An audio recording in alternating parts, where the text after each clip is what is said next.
everyone. Welcome back to another episode of Chanel in the City. I'm your host, Chanel Omari, and we are here at the S'more Date Studios in New York City. It's amazing, and we have a very special guest here today. She is the star of the Real Housewives of the OC on Bravo TV. She's also a wife and a mother of 7. She's also a big advocate of the LGBTQ community and helping raise awareness lately, and a big full-time lesbian. Yes. Please welcome our good friend, Braunwyn Windham Burke. How are you? Hi, I'm good. You look beautiful. Thank you. I love being here at the S'mores Dating Studio. It's 2 blocks from where I'm staying. Yes, and I want to talk about that. 2 things. You're on S'more Date, which I am on it too. It's a new dating app that we're loving. Yes. By our good friend Adam Cohen, and he started it. And you're also coming back a lot to New York City. You want to talk to us a little bit about why? I am. And also, Sean is going to be on it too. Sean's going to, I know. We were talking about, maybe We've been trying, maybe someone else. You never know. Sean. Nice Jewish guy. Exactly. So log on to S'mores if you want a nice Jewish boy. And that was so cool that you were like, you know what? I don't have a problem with it. I'm going to approve that woman. Like, I just think every couple, when they're going through what you're going through right now, should be this way. Yeah. Talk to us about that journey. Well, talk to us about, first and foremost, you're coming to New York a lot and yes, you're thinking about moving here. So I am moving here. Okay. So I found a place. It starts in January. It was in October with the holidays. My kids can't travel because of school, quarantine and stuff. So starting January 1st, I'm going to have a full-time place here. Until then, I'm just doing the hotel living life, which is not bad. Love it. But so I'll be here every other week. There are a lot of opportunities out here. When I was let go from Housewives, everyone's like, don't worry, when one door closes, another opens. At the time, I'm like, okay, we'll see. But it's turned out a lot of doors have been opening out here. And some of the opportunities that are coming my way right now, I'm just so thrilled about. But a lot of it I have to be here for. Right. In Orange County, there's not a lot going on. There just isn't. There's nothing going on. Obviously, I love being with my kids. So when I'm in New York, I'm working. And you've seen me because we've been together a lot. Like when I'm in New York, I'm working. Like back-to-back meetings. Yeah, it's amazing. All day. And then when I'm in Orange County, I'm a full-time mom. And I'm with the kids 100%. When I fly back, Sean heads to Puerto Rico. Ooh, nice. And Vegas. So we are doing the dual parenting thing. And I really have to give us credit. We're nailing it. Yeah, I mean, how does that go usually, even with parents that are divorced and co-parenting? What are your tips for those parents, like how to co-parent together? Like, how do you and Sean do it where it's like a lot of stress, there's a lot going on? I mean, I think for us, what works the best is communicating. We know this is we know the situation that we're doing right now, we have no roadmap for. And so there's moments where like, what do we do? So 1, communicate, and 2, respect. Respect my time and I respect his time. Mm-hmm. So I would never make plans, I'm going here without running it by him. Ooh, So like, these are the dates I need to be in New York. Does that work for you? And, working with each other, not against each other. And I think a lot of times what I've seen when parents get divorced, there's so much anger that they're no longer working as a team. And whatever Sean and I are doing right now, it's actually making us more of a team because we're so committed to keeping our family whole and intact. That's amazing. I love that. Let's talk about also, you've come out recently on last season's of OC show. It's been almost a year now. People keep saying it like recently. I'm like, it's been a year. I know. You're right. I feel like it has been recently, but you're right. It is a year. We forget that. Yeah. Congratulations. That's a big deal. A year. I'm like, I can't even get it together for a year straight. I'm like, a year? But like, that's amazing. What a journey. Can you talk to us a little bit about how that felt to come out on a big time platform, on a reality TV show, but also just in your life at that time, and how did Sean take it, or how did you guys, again, cope through that? I really didn't think about it from the show perspective when I came out. It was during the pandemic. I was quarantining with my girlfriend and a friend that was a girl, and it became something more. And it was the first time I was sober that I was having these feelings for a woman. And although that relationship didn't work out that way, I did start dating. And that's when I started dating Chris. And the first time I was with Chris was the first time I was with a woman sober. And I came home that day. And I always knew I was bi, but I came home after that day with her and I was like, I'm not even a little bit straight. I knew it. Really? I didn't have alcohol to mask all those feelings because it had always been something that, was a crazy night. Oh, let's get drunk, whatever. So it was the first time I was with a woman sober and I knew it just felt right. And it's hard to explain. It just feels right. I think the best way that I tried to explain it is like I've been wearing the wrong size coat. And I didn't know. I didn't know a coat wasn't supposed to fit like that. And now I'm wearing the right size coat. And it feels so good. It feels so good. I mean, Like you feel free. yeah, it feels like, I was on a date last night, which Chanel has seen my awkwardly tried to pick up girls. Well, I gotta tell you, she's a hot girl. I don't care if you're straight, lesbian. This girl is a hot. She's a girl that like you bring home to mom, but you also like can have fun with in the bedroom. And it was funny because you're like, I have no game. I'm like, Braunwyn, do you think I have game? Yeah, But you did. You asked her out. I did ask her. She was standing in the corner. She was just sitting there. I was like, hi. I'm like an awkward 12-year-old. I was with her last night. We're holding hands. We're kissing. And like, it just feels right. Right. It feels natural and it feels like it's the way that it was always supposed to be. How did you know, like, in terms of asking out, did you feel like you had to be the first one? Do you wait till they ask you? Is it the same rules as straight dating in general? Well, keep in mind, my straight dating is minimal. I've been with Sean since 18. Right. So when it comes to dating, I don't know anything. Like, I haven't dated since 1994. But like as if like I'm laughing as if I've dated too. Like I know what I'm talking about. We're going on 28 years almost. Right. So I've got no game. But like it depends on the person. So Chris, that was a funny thing where Noella sent me up a fake account and then we took it off from there. Fernanda, I reached out to her, but it was more of a friendship. There's someone that I like in California. I initiate, me. It's always me. Now I'm going to think about it. Me. I initiate it. And then that night with her, like she was in the corner. I was like, I sent Anthony over. I'm like, Anthony, go find out. He's like, no, you have to do it. But yeah, I guess it's usually me. Do you think in dating, that's what I was going to ask you, do you think, whether, again, it's me asking a guy out or asking a girl out, do you think it's okay to be the first one to ask that person you like out? Or do you wait for them to ask you out? I am not patient. You're a woman who knows what she wants, I feel, right? So I guess I'm the aggressor. Hi, you're hot, want to hang out. And that's pretty much how it went. Hi, you're hot, let's hang out. But if anyone's watching this and you're hot and want to hang out, feel free to approach me. That would be nice. Because you still consider yourself single right now. Yes. I think if you're attracted to someone and want to, I don't think gender makes a difference. Go for it. Like, look, we just survived a pandemic. What are we waiting for? Right. The old dating rules, because I know what they are. You wait for a guy to ask you out. Then don't call him right away. That's silly. I say put it all out there right away. Like, so last night I meet her at a bar. I don't drink, but I still get mocktails. And I had a panic attack right beforehand. Oh, wow. I think it was a combination of too much caffeine. Yeah. And then one of the projects I'm working on right now, I had a meeting for, and it involved going back into some past stuff and trauma. And I wasn't prepared for it. And so I get to, the date last night. I was like, she's like, how are you? I'm like, oh, I'm good. I'm like, wait, no, I just had a panic attack. And I'm not going to hide that from you because I don't care about being my best friend anymore. Like, this is who I am. Sometimes I have anxiety. Sometimes I'm not okay. Sometimes I'm great. And I'm not going to hide that. Like, so this is who I am. Sometimes I go dark where like I might not call you for a couple of days and it's not personal. It's just I have to shut down. So I think ask the guy out, ask the girl out. Don't follow silly rules. Don't be afraid of being who you are right away. Because why waste time pretending to be someone else?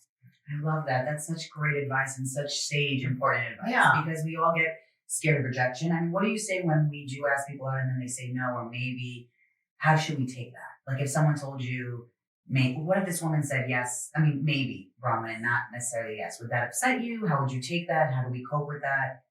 I mean, luckily, I laugh at myself probably more than others laugh at me. Right. It's good. Yeah. So, I mean, I would just chalk it up to like, well, that just happened. I make a joke of it. I don't think it's personal. We all have different, there are beautiful women out there, but I'm not attracted to them. I know they're beautiful. Right. And I know they're amazing, but I have a certain type. So I don't think to take it personally because we all have something that we can't explain, chemistry. And it has nothing to do with someone's personality or who they are or how they look. There's just that extra added thing. Yeah, I'm happy You you're know? saying that because I think people in the audience sometimes take it personally. They write into us of like, why did he reject me? Why did she reject me? And I love that. That's not. Yeah. It's just not personal. Everyone has a specific type. There's a thing. There's a thing that we can't explain. Let's call it chemistry. Yeah. And it has nothing to do. I can be best friends with the most beautiful woman. Mhm. That doesn't mean I want to date her. Right. Or you could be attracted to her, but it also doesn't mean you want to date her, right? Yeah. And and so there's one person that I'm talking to. And it took me a year. I pursued her for a year. A year? Like, that's a long time. I never gave up. Wow, because you really wanted her. You know, see, when you really want someone, never give up. you never give up. I have a 3-year-old Hazel, and that's her thing. Never give up. I'm like, okay, you're right, Hazel. I'm not going to give up. I love, and you see, and she's coming around this woman. I'm going to see her this weekend. I'm going to see this. Oh, I love that. And what would you say is the perfect date night for you? Like a restaurant? Do you have a favorite place in New York you'd like to go to? Like Chanel in the City, like a hot spot? I mean, I love Olive Run. Oh yes. Just because those zucchini trips, I love it. I love the atmosphere. So the perfect date for me would be starting at a nice dinner and then head down to like Duplex, for singing, piano singing, dancing at Stonewall. I love dancing. Sober dancing's the best. And then coming back to the hotel and reading. I love that because you know what, you gotta get in your books, guys. Get in your reads. Knowledge is power. It is. I love that. It's amazing. Let's talk a little bit. Yeah, let's talk about. So I want to go back to when did Sean know the whole time also that you were bi, or was it something that you spoke to him? So was he comfortable with it when you? Yeah. I mean, he knew I was bi because we've been together since I was, like I said, 18, and I've always had nights with women. One point during a relationship, probably in the early 2000s, I actually dated someone kind of seriously. And she was kind of a part of our family for a little while. So me being with women was never a shocker. It was right. It was in a secret, also no. to the kids. And did you speak to the kids about They it? didn't know. I mean, because I have a lot of girlfriends. Mm-hmm. So they didn't know the difference between girlfriends and girlfriend. Oh, right. Right. They didn't know. Right. Yeah. Because, I mean, no matter who, at least most people I know, it doesn't matter who you're sleeping with, your children don't know. Like, even if it's their dad, right. You close the door. Right. Like most people, they're not going to know. But when I think, so that whole period of me having that relationship during quarantine, Sean had a front row seat to that. He knew what was happening. We weren't talking about it. We were not in a good place in our marriage. We weren't talking at all. And my older kids knew what was going on because anyone with eyes, people on my Instagram were like, okay, what's going on with you two? And that kind of ended up blowing up. We went on a trip. We were in Deer Valley. Mm-hmm. And it kind of blew up. Her exact words to me were, "I'm not your effing mistress." Because we've been on this trip together as a couple, and then we ended up at the montage, and people kind of knew me from the show there. And so it went from us being a couple to, I'm not going to know because I wasn't ready to be out yet. And so she left. Sean flew out. Sean and Jacob flew out. And Sean and I had a long talk, and we talked about this relationship. Even though it wasn't this, I was like, I think I would like to pursue a relationship with a woman. Mm-hmm. And we had this amazing dinner, open, honest conversation. And then when I got back, that's when I found out that while I had been on this trip, Sean had another woman in our home and in my bed. And at the time, someone wrote an article and they put my bed in parentheses. I'm like, no, it really was my bed because he had his own. Oh, wow. No parentheses needed. It was mine. And I found out through the nanny. And then we kind of exploded. Our life exploded. I kicked him out. And a lot of stuff happened. We had a very traumatic incident with our child, Rowan. She tried to commit suicide. Oh, I'm so sorry. And I met Rowan. I love her. And yes, so such an amazing woman. And just a side note, she had been diagnosed with depression and medicated for that. Turns out she's bipolar, and the misdiagnosis, the wrong medication, spiraled her. So now she's properly medicated. She's doing great. You've met her. She's an amazing kid. Amazing kid. And I do like to mention that because being properly diagnosed saves lives. She's doing amazing now. So that happened. Sean and I were like, doesn't matter what we're dealing with. None of this matters. Our kids matter. That's it. Wow. So Sean moved back in. Ron became our top priority, getting her healthy, keeping the family whole. And then once that settled down, then I started dating Chris. That was a beautiful relationship. You know, I was actually texting her yesterday. We're still friends. Even though like we're not together romantically, you know, I still have a lot of love and respect for her. And I told Sean after that first date with Chris, I am not a little bit straight. And I think he kind of knew because all of the other stuff that had been leading up to it, it wasn't like a shock. Yeah, and that was I think September, October of last year that I told him. So I came out publicly in December after a photo surfaced that TMZ had. So we had a few months as a family to process it. How did your community, your friends, your loved ones, your mom, how did they feel about once you came out publicly with that photo and everything? Or even your fans? My mom was easy. Called her like the day before I knew it was coming out. Like, oh, by the way, I'm gay. Literally. Hey, Mom. I was on the side of the soccer field. I'm gay. And she's like, okay. Are you happy? Yeah. I mean, you've seen my mom. Love your mom. Like, oh, cool. Like part of me's like, you probably wanted a gay kid somewhere. Like, you must have been disappointed you didn't get one. No, I'm kidding. But no, my family was fine.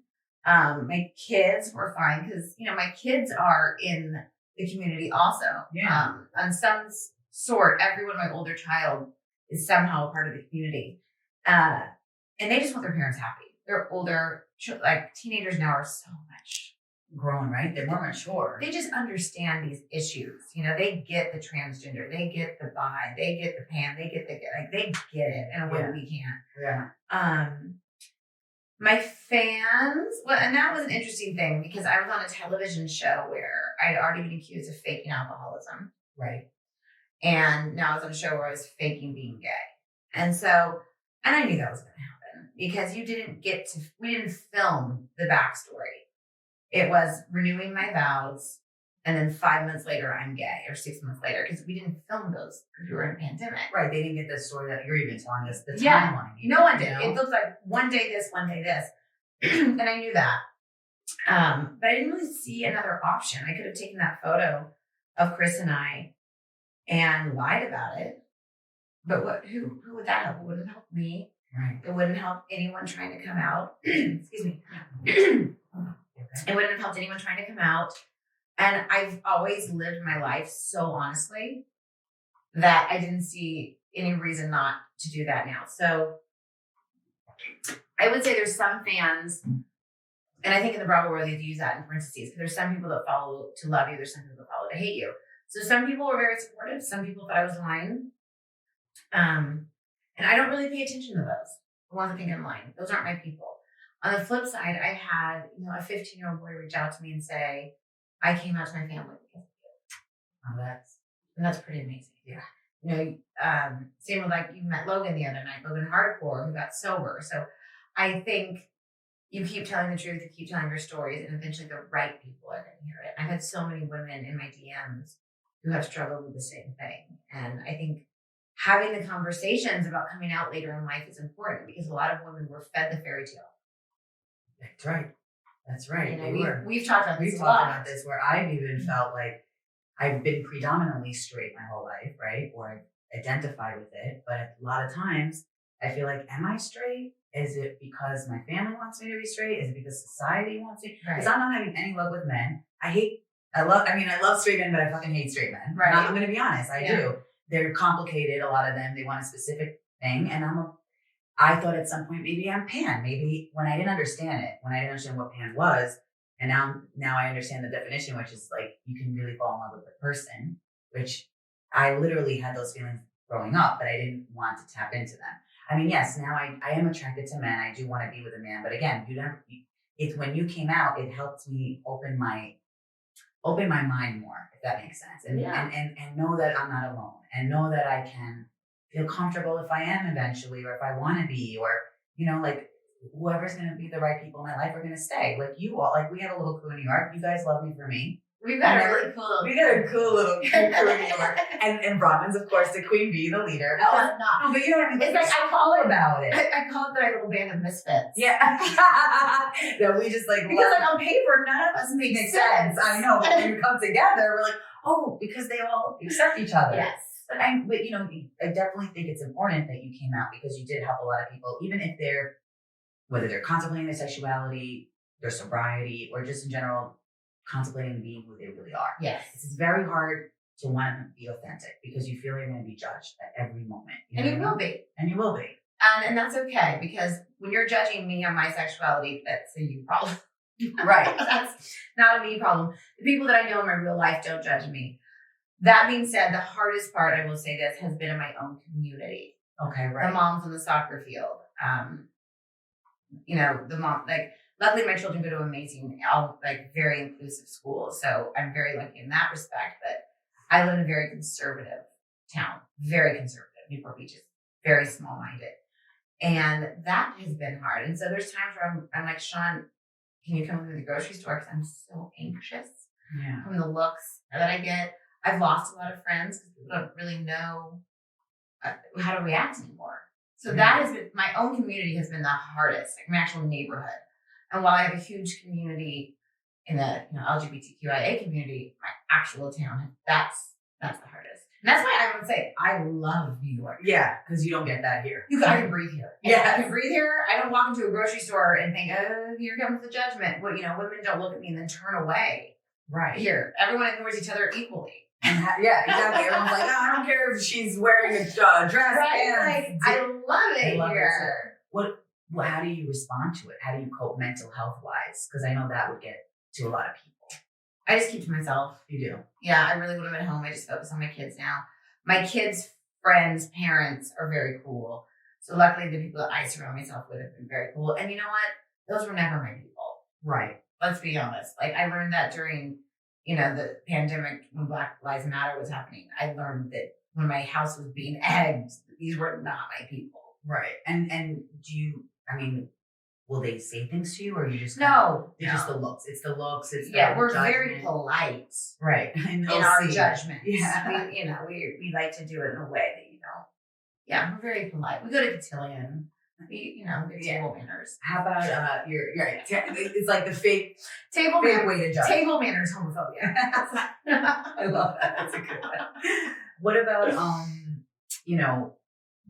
I guess in terms of your cast members, like your friends, are you still how did they react? Those are two separate things. My cast members or my friends. Well, those are not the same. True. I was gonna say, did you feel your castmates on OC were your friends? Like, were you close with some of them in real? Tamara is the only one that I would consider a friend. She has been a great friend. She knew all of this stuff way before it hit the news press or the show. She's known everything. She's been with me.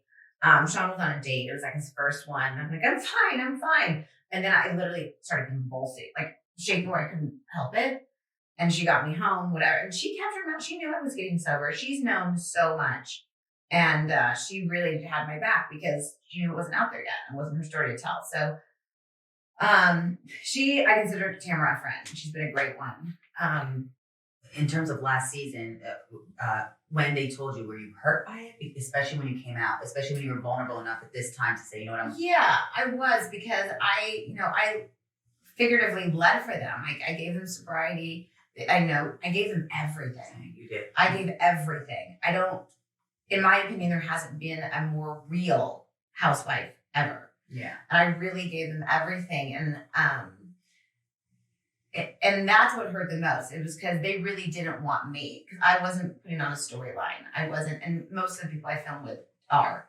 And so there wasn't anything contrived. It wasn't a storyline. This is my real life. This is raw and true. And okay, we don't want that. And so I went on the show thinking that they wanted you to be real and honest. And I've learned, obviously, I was very naive, that they don't. They want an idea of you.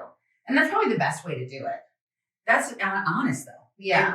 Everyone always asks me, because I had one season, but everyone always asks me, how was it? Was it real? It's yes, but no. It's they want the idea of you. They want idea of the you. pretty little housewife.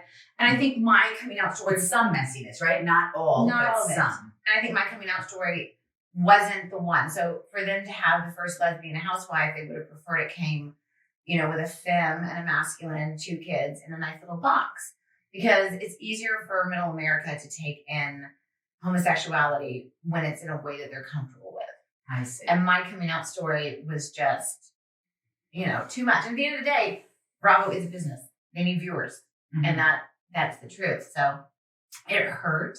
But now I am so grateful because, like I said, when one door closes, other ones open. I'm so excited about being able to tell this story on my terms, not through the lens of, 5 or 6 straight white cisgender women. Right. And it's interesting that you said middle America can only grasp that. Do you feel we have a lot more work to do with the LGBTQ community, with America in general, where they should be able to see your story and be like, oh, there's different versions. Oh, it's okay for a housewife to come out later in life and say, listen, this is who I've been the whole time. I'm sorry. I was doing, not even sorry, don't apologize. Yeah, I was doing an interview this morning for USA Today, and it was about transgender children. And I'm not an expert at all, but I have transgender friends. I've interviewed transgender people. And so I was just reading up on the statistics, and, there is so much work that we need to do. Half of transgender males try to commit suicide, and a third of transgender females try to commit suicide. Black transgender women's life expectancy is 37. That's my because they're murdered. Oh my God. And the rates of depression and self-harm are rampant in the LGBTQ community, especially for youth. So I think there's so much work to be done. Yes, we have pride. People wear rainbows. That's great. But a big part of being an ally is, one, you embrace all the letters. You don't pick and choose. You embrace all the letters. Sometimes you're going to be uncomfortable. There are some things that, came out with another housewife where she was uncomfortable. It's okay to be uncomfortable. We can be uncomfortable if it means we're saving lives and we're making it a more inclusive society. So the work is just beginning, and you don't have to have all the answers. You just have to say, hey, I'm here. I'm ready to learn. I'm okay with being a little uncomfortable. What can I do? I'm here. I'm showing up. What can I do? And that's the start of us really trying to make a change. Yeah. And when you say comfortable, it might be a weird question, but why do you think most people, because for me, I can't understand why people would be uncomfortable with someone else's sex. You know what I mean? I just can't wrap my head around, why would it offend me that you want to be happy to be a lesbian? I don't know why people get offended by that. And I'm trying to still understand it, because maybe we can change. I mean, we've talked about the pressure from cultures. Yes. So if you come from a very, some cultures or religions don't support homosexuality. Right, like modern Orthodox. I come from a modern Orthodox Jewish home, or my Muslim friends who come from an Arab Muslim home, or. So there's a lot of cultural reasons why not people don't. Okay. And I think, and we can't minimize that. That's huge. Your family and your upbringing is huge. I think education is obviously a game changer. The more educated you are, the more you have acceptance for others. I think if you're in a small town and you only see one thing, then that's all you know. Anything else is different. So if you are in a small town, though, that doesn't mean you can't have a broader perspective. We have the internet now. Right. Go on gay TikTok. Go but not like porn TikTok. I mean, but follow people in the trans community. Nikita Dragon, beautiful woman. Normalize this stuff. Normalize being comfortable in your own skin. Riley Knox has been such, a beautiful role model for me. I think, Riley auditioned for Potomac. That would have been such a great thing to have a transgender housewife. It would have been great. Yeah. We're ready for this. Yeah. And just representation in media is everything. But I think people are uncomfortable because it's not what they're used to. Women especially. We are told from a very young age that our place in society is based on who we marry and children. This is centuries. Yeah, you're right. That we're trying of conditioning. I know. It's and I'm expecting it to be done in one night. Right. And we've been doing Pride for 50 years now, give or take. That's not going to do, tens of thousands of years of conditioning of what a woman's role is. Right. And so, obviously, the more the people that come out, Cassandra Peterson just came out, Elvira. Oh yeah. At 70. At 70 years old. Can you believe that? This is going to keep happening. We're making it more inclusive. And the more that people are like, oh, and I liked her. So I think the more we keep normalizing that there isn't one way to be gay. Just like there's not one way to be straight. Right. That it's going to take time. Let's talk a little bit about sobriety, because that's also a major thing and I'm so proud of you, because I've been with you and you're doing so well. You inspire me to not want to pick up anything. Weed, drink, I don't care about California sober. I literally, because of the way I see you focused and happy, the other night we were at dinner and people were drinking and you weren't, and you were happy and you were present. and you were focused. And I'm like, everyone wants that. I think everyone wants that, but we're scared to admit it because it's such hard work. Do you want to talk to us about the process, the journey it's taken for you to, well, what made you want to? Because I don't even think I know. I didn't have a choice. Oh, okay. Well, let's be honest. Okay. I was in a hotel room day 4 of a bender. Mm-hmm. I'd been drinking every 15 minutes, half an hour because I was getting the shakes so bad. Sean was angry. I mean, it was at that point life or death. If I had gone on the way I was going, I wouldn't be here right now, and I know that. So, I was in that hotel room, and I call them God shots. Mm-hmm. This moment of clarity. I've had a few of them in my life, and it's like, go tell Sean right now.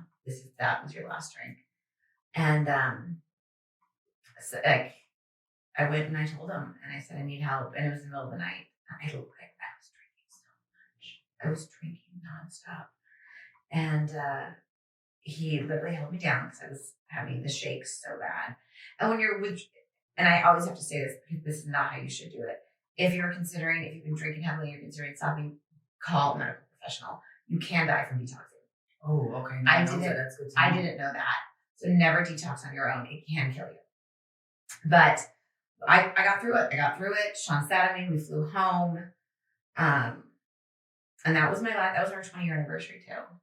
Wow. When we filmed our 20-year anniversary, it was a few months later, but that was actually my 20-year anniversary was spent detoxing on an airplane. There's something very profound in that.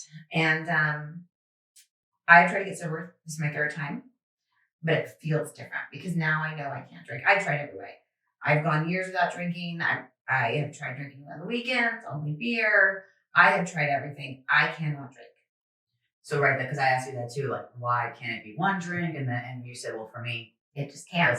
If I have one drink, I'll wake up 4 days from now, I'll miss my flight, and I won't know what happened. So, and do you feel like for everyone it's different? Like someone can maybe, or just when you're going into being sober, you should really not even pick up one thing: weed, drinking, any drug.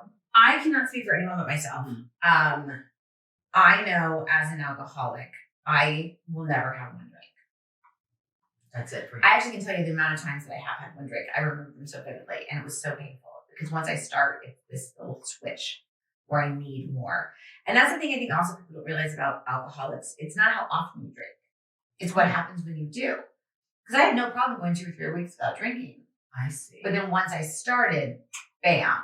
It's like you become this other person. My personality didn't change that much. It was just, I couldn't stop. And then I was, I passed out. I was a very short-lived drunk. So until the end where I had to drink all the time, but like I would go hard for like 2 hours. I'd probably consume 9 drinks in 2 hours. And then I fell asleep. Oh, okay. And black out way before that. Like I would black out fast. But, so it's not how often you drink, it's what happens when you do. And what made you drink a lot? Like what was it? I'm an alcoholic. Just in general. Like was it like something in your life that happened? No, for me, and everyone's different. So I can only speak for myself. For me, it is genetic. Okay. I was born an alcoholic from the first time I started drinking. There's no trauma that made this happen. I am an alcoholic. It is a disorder, alcohol use disorder that I was born with. Yeah, a lot of people don't know because my ex-boyfriend, he was also, and he told me it was genetic. His sister had to explain it to me because I didn't understand. She's like, no, sometimes it's genetic. So I'm happy you're also sharing that with the audience and your experience. And I'm so happy today you're sober. 1 year anniversary, right? It's almost 2 years. Almost 2 years. In January, not one day at a time. Well, yes, that's amazing. And what's your advice to other people who want to get sober that are struggling right now? I think there's 2 ways to look at it. One, you don't have to be an alcoholic to get sober. Okay. You can just be sober curious. Would that be me? Yeah. Yes. The other night I want to. Well, she said to me the other night, she was like, "Do you feel like you get more done?" And I'm like, yeah. I was like, you're up on time. You know what I'm saying? You're not like, you don't feel sluggish. It was like you were like on hilarious. Like, do you feel like you get more done? I'm like, that's sort of an understatement. And then we started talking about the cycle of drinking, how when you're drinking, you do nothing, and then you overcompensate and freak out. And it's this thing. It's like, every day, because when I'm in New York, every day I'm back-to-back meetings. Mm-hmm. I get them all done. Then we're out at night. We're having fun. I can stay out pretty late, go home, sleep, wake up, do it again. I mean, and I can do it all. And I'm doing it all well. Right. I kind of do have to pat myself on the back for this. I'm doing it all well right now. But you really get more done. I'm like, oh yeah. But yes, I would say you're sober curious. And you don't have to be an alcoholic to not drink.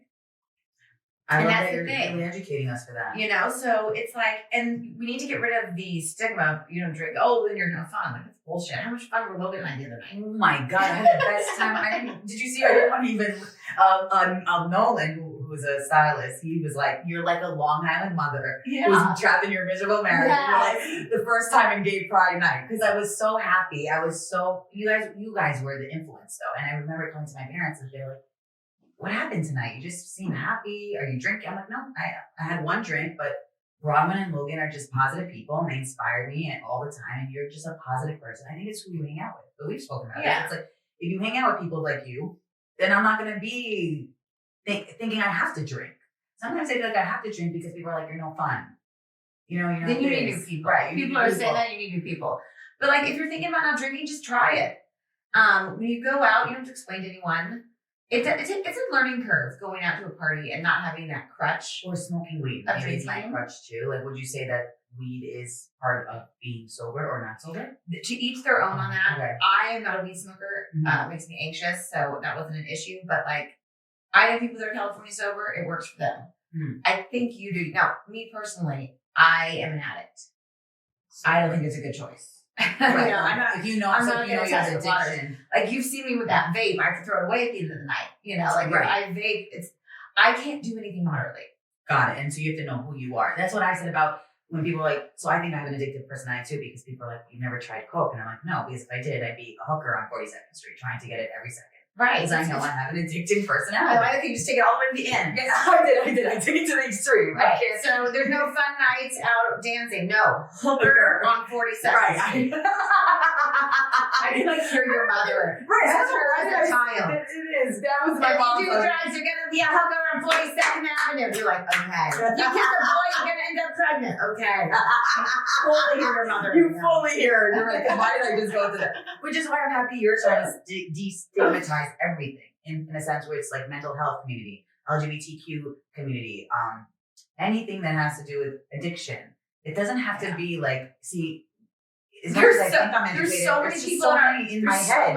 And I do want to say, LGBTQ, addiction, mental health, they are under the same umbrella. So it's not like, oh my God, you have so much going on. No, it's all related. I didn't know that. I didn't realize that. So a lot of it's it's called dual diagnosis. So a lot of people with addiction issues have mental health issues. And a lot of people in the LGBTQ community have addiction issues. They're all related. And so these aren't singular issues. It's all under the same umbrella. Now, do you think they're all related because of trauma? Like the trauma that we've all... I don't know. We talked about this the other day. Like, we can all blame our parents for fucking us up. But like, at the end of the day, obviously we all have trauma. We have different degrees of it. Right. And yes, there can be things that are so traumatic, you have PTSD and you drink or take drugs to get over. Yes, that is not my story. There's nothing in my life that was that traumatic, like, oh my God, my mom was mean. No, like, my upbringing in my life is pretty great. So I don't do that for that. That is a part of the community. But I think a lot of people with addiction issues, it's just under the umbrella of mental health and, alcohol use disorder. And how did it feel that Logan said that, he was inspired by your sobriety story to become more sober, right? To become sober, not more sober. Oh, to become sober in general. Sorry, why did I say more sober? He wasn't even a little bit sober. You want to talk to us a little bit? Because the other night... He's very open about his drug and alcohol use. When Logan told me her story, it was at the show. So she had reached out to me on Instagram. And I kind of knew a little bit, but not too much. So I surprised her and went to the show. And it was such a beautiful moment to know that this person, this amazing human, had gotten sober because of an episode of a reality show. My name is Braunwyn and I'm an alcoholic. I didn't really know when I said those words the power behind them and how many people were going to reach out to me. I didn't know. And the amount of DMs I've gotten about that and the amount of people I've talked to, it's been incredible. That's amazing. I'm so happy. I'm so grateful and honored to know you. I loved you the whole time. I loved you on the show, your first season till now. I think because of your honesty. Thank you. You're always so like honest.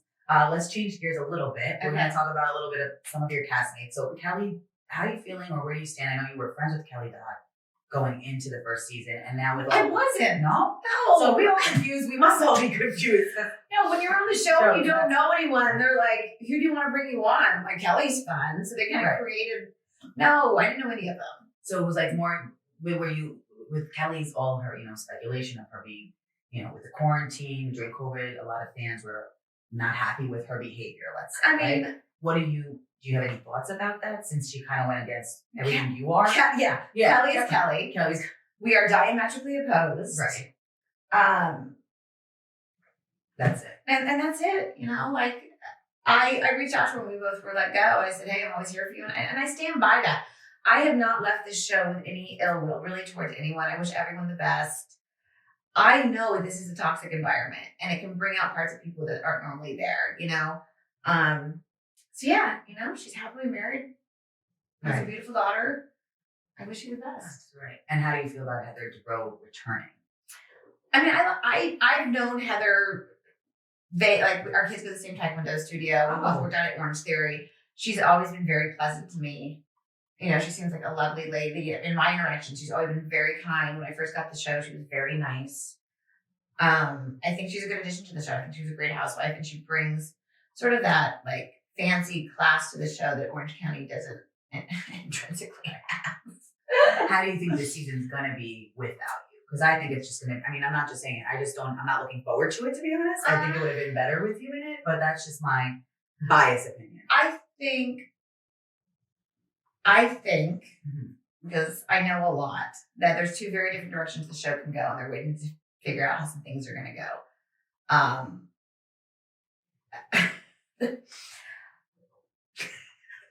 Yeah, I mean, because people think when you're off, you don't know what's happening. Right.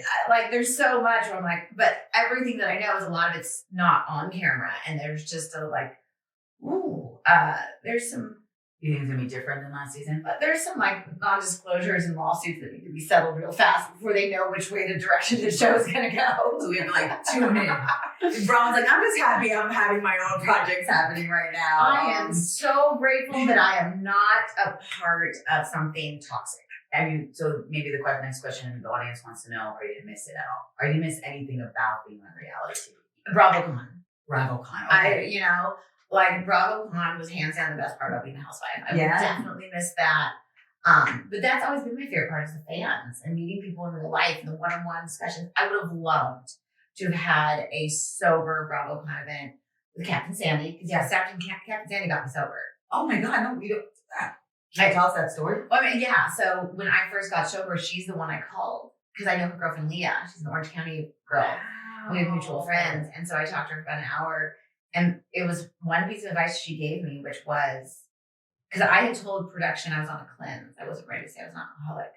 And she said, you had no problem being drunk on camera. Why are you having such a hard time saying you're sober? It's the accountability. If you want to stay sober, you have to admit this on camera. And I called production 1 second later and said, I'm an alcoholic, let's film this. And I said it. And that saved my life.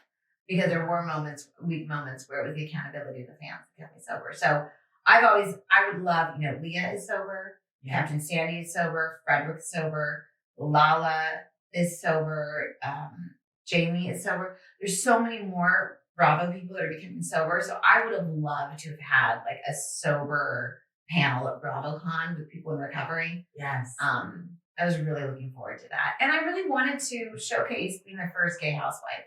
I love that. That would have been a beautiful story to tell. Especially doing the way that Sean and I are doing, which is it's really great. The way that I'm just gonna pat us on the back and say we're doing a good job. I think it's incredible. Also, the story. I think your story specifically, having 7 kids, being married for that long, learning how to co-parent now, coming out to each other, being open. I just think that's the story to tell. And that is the story to tell, and it will be told. And it's being told. And I think a lot of people. You're going to be surprised, or maybe not surprised. It won't be told on Orange County Housewives. Right, but it's going to be told to the world. It's going to be told. Through podcasts, through TV, you have a lot of projects coming on. Yeah. Also, recently, Daily Mail had reported Fernando. Where do you stand with her in terms of relationship? Fernando and I are friends. Okay. We get along great. She just got out of a marriage. I don't know what the hell I am, whatever this is. We need a new word. If anyone has any good ones, send them my way for what Sean and I are. Yeah, that's it. Yeah, I need a word. A word.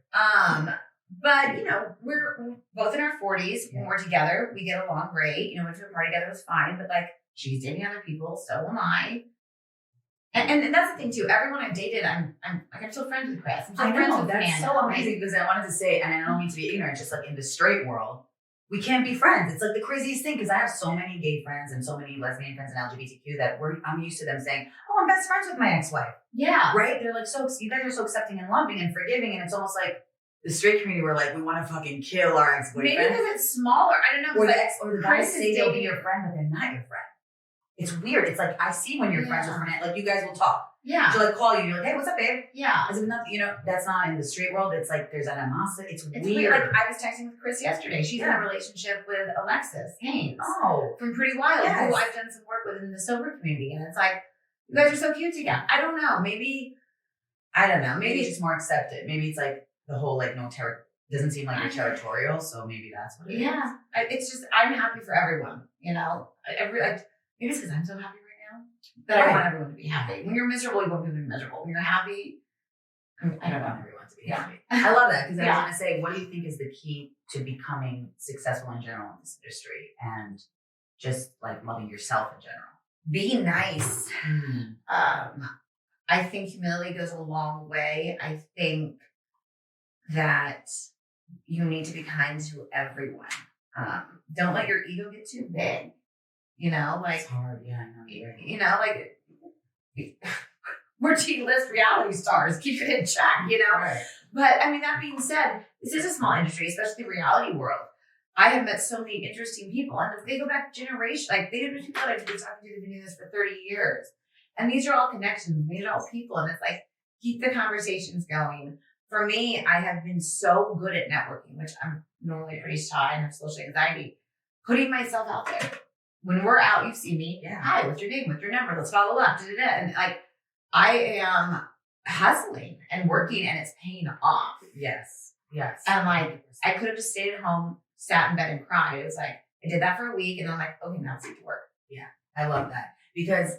And you're a hustler too. I try, yeah. You see me. You gotta fucking hustle. I go to comedy. I perform. I go to Braunwyn and Adam's like, wait, where are you? I was performing at Greenwich Village Comedy Club. It's like a small comedy club, but it's iconic. And then I go and we hung out at the show and then do the podcast. It's like you have to do that, and I'm not getting paid for it, but it's you hustle. And the other thing too is support each other. You call me. Can you be here? Yes. We come here. Yes. Adam, like we're no one comes to New York to fail. Yes, you're so right. And you're so good about supporting. And it's like everyone. Like, let's go, let's support each other, let's all create our dreams together. Yes. There's room for all of us. Like, let's do this, let's hustle, let's be a community.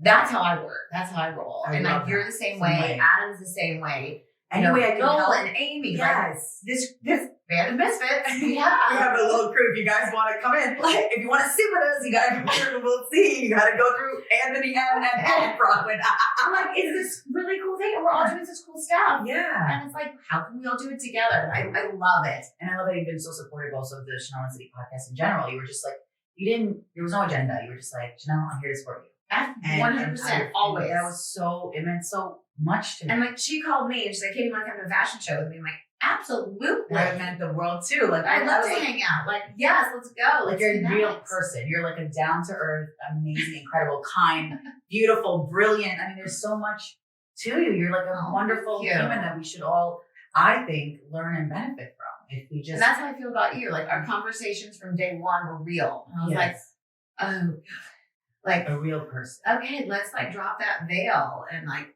this is who we really are. We're beautiful, we're flawed. Yeah. You know? And I think the one thing you helped me with was getting out of my head of always thinking I did something wrong, especially with the reality TV stuff. Of like when you said to me, that's not who you are. That was a part of you. Yeah. It's not going to be who you are forever. So thank you for that because it was so hard. It's still so hard. I feel like when I'm with you, it's less hard. Oh, good. You know what I mean? Like I see the light at the end of the tunnel. Because I see that you have the light. So I'm like, okay, I think I can get out of this reality TV thing, you know? Because once you have it, you want it more. Yeah. You know what I mean? So I don't know if you feel that. Well, you said no, you feel like it's toxic. So you're like, I'm good with it. It's toxic. It is. I know that too. I'm still dealing with the toxicity of it. I'm like, So talk to us also a little bit about your relationship in general with Andy Cohen. How has that been? I never knew Andy that well. Oh, really? Oh, the reunions Yeah. are more like the reunions. I saw him. I did one live Watch What Happens. I did 2 remotely, and 2 reunions. And we would hang out. He's always very pleasant. But like, I know he has relationships with Tamara. Like she texts him all the time. Like, you know, and I think some of the older housewives have the real friendships with him. I didn't have that. He's a nice man. Yeah. Same. And he doesn't get too close in general. Yeah, like, and that was it. Like, you know, yeah. Thanks for hanging out. He was very kind to Rowan when he met her. Oh, that's sweet. You know, he was really nice to Sean. He's a nice guy. And that's it. Yeah. And hopefully maybe we'll cross paths. Yeah, like maybe I'll run into him in Tribeca sometime. I don't know. I was like, hey, what's going on? Well, the other night, she wore the best. You could go to Braunwyn's Instagram because you wore the best outfit. It reminded me of like Sex in the City, Carrie Bradshaw. I was like gay Carrie Bradshaw. Yeah, tutu with the hand gloves. I loved it all. So I felt like if Andy ran into you in that moment, he'd be like, okay, Braunwyn's my new Carrie Bradshaw. But anyway, also, how do you feel about in general now moving forward from like reality TV? Like, would you ever go back to it, or would you really want to stick to documentaries, scripted? What's your feel on it? I love the documentary concept right now for this moment. Okay, I think it's such a beautiful way to tell a story. I love the idea of reality TV. That is where I'm putting some focus right now, but not in the ensemble housewife way. Right. I think, like I said before, I think having my story told by a group of white cisgender women, straight women, was very unhealthy and didn't do anyone a service. So I love the idea. There are great reality TV shows out there. And I think that they can be done, I think they can be done respectfully. I think we have an interesting show where you don't have to knock people down. I love that. That's true. It's very and you've seen, like, between New York and LA, my friend group, my family, like, there is so much there. And just to be just like us hanging out on the street, right? It's amazing. Like the girl Anna who walked in crying, and by the time she left, she had a whole group of friends. Her life has changed, and she doesn't have to move back to Rochester. And it's like, this is who we are. Yeah, we need to showcase that. Here, some of our friends, we have friends from 21 to 43. Like, I'm the oldest one. Like, it's on paper, none of this makes sense. And yet it does. I love that. And it's so fun. So I think we can showcase all of this in such a great way. So while the Housewives was not the best fit for me, there is, World of Wonder is amazing. Shed Media has done some great stuff. Evolution I love. Yeah. And they all have different shows and different formats. So there is a place. I think people also want to know, if you were asked to return, would you ever go back to Housewives? Orange County Housewives? Orange County, or even any franchise. I'm just saying. You might be in New York. I would love to do New York with Leah and Ebony and Rashawn. You would be Tinsley come back. You know what? And I told you this. You would be great for New York City. And they're trying to recast that. You would be a great addition. I'm just throwing it out there. Tinsley, Rashawn, Ebony, Leah, me. Or just make a new show, like a Sex in the City. I love that. Would you return to OC if they said no?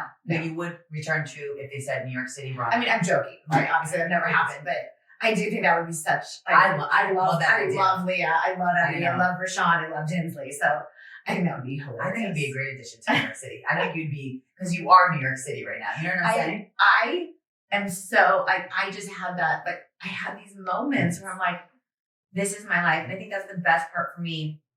Is I'm getting a second chance in life. This is my second act. The path not taken, and I am appreciating every moment. I know that. It's like you said, maybe the reason you wouldn't return to OC is because you don't want your story being told through that situation. I'm so grateful for it. I'm so grateful for it. I'm so grateful for the platform. I'm so grateful for the things that have come from it. But, I think, close that door, other ones are opening. The audience wants to know about Erica Jane's situation in terms of a housewife. What are your thoughts on it? If you were in her situation, would you be on TV? Do you even have any thoughts on her? I don't know her personally. Right, but her situation with Tom. I don't ever make any assumptions or any opinions on people I haven't met personally. I've spent 10 seconds with her on a Step and Repeat BravoCon. So I know personally that what I read in the press is usually not true, or very rarely true.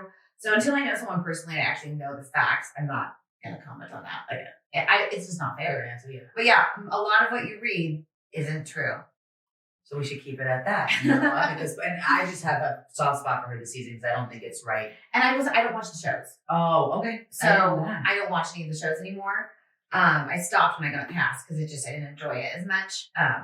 But so I don't know what's going on in the show. So I can't comment on that. But I have learned that don't judge anyone you see on reality TV unless you actually know them. I love that. That's true. What would you say? Who is the housewife you never met that you'd like to meet that you think you'd get along with? Like present or of all time? Of all time, present. It doesn't matter. Yeah.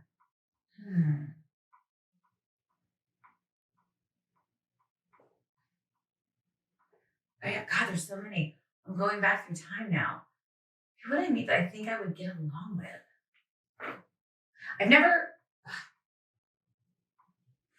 I've talked to Whitney, but I've never hung out with her in person. Like I've texted her and talked to her on the phone.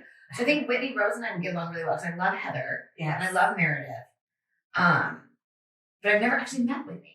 I love that. And she seems nice. Yeah, I've met so many of them, obviously at BravoCon. And then also I make the effort to get to know the ones that I like in person. I'm friends with them in real life. So I would love to meet Whitney and hang out with her in real life. Love it. And is there any housewife that you met that wasn't who you expected to be? Maybe not the nicest and you thought would be nice or didn't really welcome you with open arms? I mean, those are two different questions because the one that I'm referring to, she's exactly the way she's on camera. Every time I meet her, she pretends she doesn't know me. Or maybe she's going senile and she actually doesn't. No. You know, and even people that I would have thought wouldn't have been as nice. Like I remember, like I said, the 10 seconds I hung out with Erica Jane and Dorit. You know, I had never done a step with people before. And I was like, help me. And, you know, and they were so kind. They're like, pose like this, do this, do that. So, like, I think, and even Lisa Rinna, I ran into her at the airport when I just started filming. I hadn't been announced yet. She was so kind and lovely. Like, she had no clue who I was. I'm like, hi. But I think everyone has been pretty... I've had really great experiences with all the housewives. I really have. Do you think if you were on New York, you'd butt heads with Ramona if she was still on? Yeah. I was like, maybe you'd be the only one who'd get along with her or no? Yes, I butt heads with her in a random restaurant in the Hamptons. Like I say today, that's inappropriate. I'm like, well, I got a big mouth. Right. You know, it's hilarious because we actually have so many crossover. Like there's people that I'm friends with that are friends with her. And I ran into her like at the Soho House in Miami in the elevator. I'm like, what's up?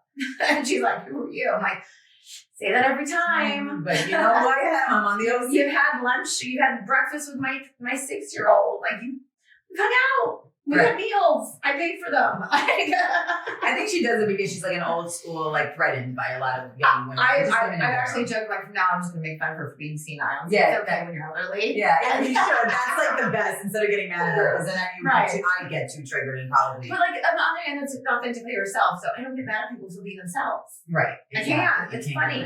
Yeah.